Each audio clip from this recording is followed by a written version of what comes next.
Assalamualaikum warahmatullahi wabarakatuh.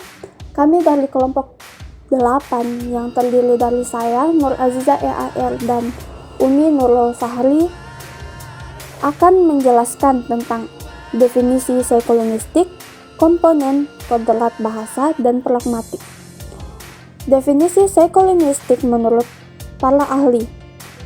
Menurut Robert Plado, seorang ahli dalam pengajaran bahasa, berpendapat bahwa psikolinguistik adalah pendekatan gabungan melalui psikologi dan linguistik bagi telaah atau studi pengetahuan bahasa, bahasa dalam pemakaian, perubahan bahasa, dan hal-hal yang ada kaitannya dengan itu, yang tidak begitu mudah dicapai atau didekati melalui salah satu dari kedua ilmu tersebut secara terpisah atau sendiri-sendiri. Eamon Beck dengan singkat dan tegas mengatakan bahwa psikolinguistik adalah suatu ilmu yang meneliti bagaimana sebenarnya para pembicara atau pemakai suatu bahasa membentuk, membangun, atau mengerti kalimat-kalimat bahasa tersebut. Selanjutnya, John Lyons berpendapat bahwa psikolinguistik merupakan telaah mengenai produksi sintesis atau rekognisi atau analisis. Selanjutnya, Gurnham berpendapat bahwa psikolinguistik adalah studi tentang mekanisme mental yang memungkinkan bagi orang untuk menggunakan bahasa. Selanjutnya, Leveld mengemukakan bahwa psikolinguistik adalah studi tentang penggunaan dan penguasaan bahasa oleh manusia. Jadi dapat disimpulkan, psikolinguistik mempelajari faktor-faktor psikologis dan neurobiologis yang memungkinkan manusia memperoleh, menggunakan, dan memahami bahasa. Adapun kodrat bahasa terdiri dari 3, sebagai alat komunikasi, sebagai citra pikiran, dan sebagai citra kepribadian. Kodrat bahasa sebagai alat komunikasi. Bahasa sebagai alat komunikasi bermakna bahwa bahasa merupakan deretan bunyi yang bersistem berbentuk lambang, bersifat arbitrary, bermakna konvensional, unik, universal, produktif, bervariasi, dinamis, manusiawi, dan alat interaksi sosial yang menggantikan individual dalam menyatakan sesuatu atau berekspresi kepada lawan tutur dalam suatu kelompok sosial sebagai alat untuk berkomunikasi dan identitas penuturnya. Selanjutnya, kodrat bahasa sebagai citra pemikiran bahasa. Bahasa merupakan cermin pikiran. Apa yang dibicarakan adalah apa yang dipikirkan. Bahasa terbentuk dari pikiran, atau bentuk bahasa meniru atau mengikuti bentuk pikiran atau ide. Akan tetapi, sesungguhnya bahasa hanyalah wujud dari ide atau pikiran saja, sehingga analisa bahasa dengan melepaskannya dari analisa ide adalah kesesatan.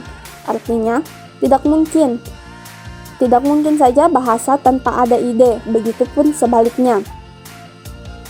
Selanjutnya, kodrat bahasa sebagai citra kepribadian. Kepribadian seseorang ditentukan oleh etika yang diyakininya. Etika berbahasa ini sangat erat berkaitan dengan pemilihan kode bahasa, norma-norma sosial, dan sistem budaya yang berlaku dalam satu masyarakat. Oleh karena itu, etika berbahasa memiliki aturan. Yang pertama, apa yang harus kita katakan pada waktu dan keadaan tertentu kepada seseorang partisipan tertentu berkenan dengan status sosial dan budaya dalam masyarakat itu. Yang kedua, ragam bahasa apa yang paling wajar kita gunakan dalam situasi psikolinguistik dan budaya tertentu.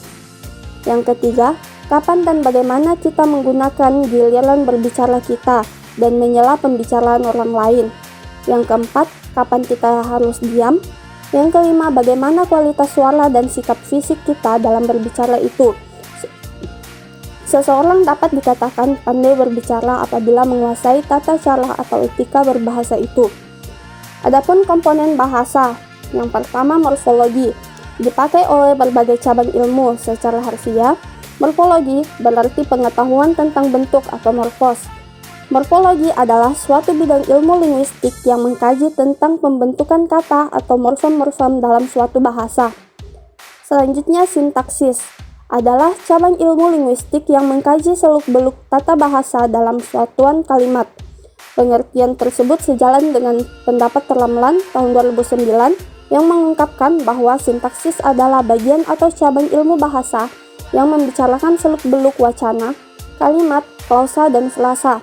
Selanjutnya, fonologi adalah ilmu tentang pembendaharaan bunyi-bunyi atau fonem bahasa dan distribusinya. Fonologi diartikan sebagai kajian bahasa yang mempelajari tentang bunyi-bunyi bahasa yang diproduksi oleh alat ucap manusia. Bidang kajian fonologi adalah bunyi bahasa sebagai satuan terkecil dari ujaran dengan gabungan bunyi yang membentuk suku kata. Selanjutnya, semantik adalah cabang dari ilmu linguistik yang menyelidiki tentang makna bahasa. Dengan kata lain, semantik adalah pembelajaran tentang makna. Kata semantik itu sendiri menunjukkan berbagai ide-ide populer yang sangat teknis. Pragmatik adalah cabang linguistik yang mempelajari hubungan antara konteks luar bahasa dan maksud tuturan. Konteks luar bahasa ialah unsur di luar tuturan yang mempengaruhi maksud tuturan. Maksud tidak bisa dilihat dari bentuk dan makna saja, tetapi juga dari tempat dan waktu berbicara, siapa saja yang terlibat, tujuan, bentuk ujaran, cara penyampaian, alat berbicara, norma-norma, dan genre. Yang dipelajari dalam pragmatik meliputi tindak tutur, implikatur, tuturan, interaksi percakapan, dan faktor-faktor eksternal percakapan, misalnya dieksis.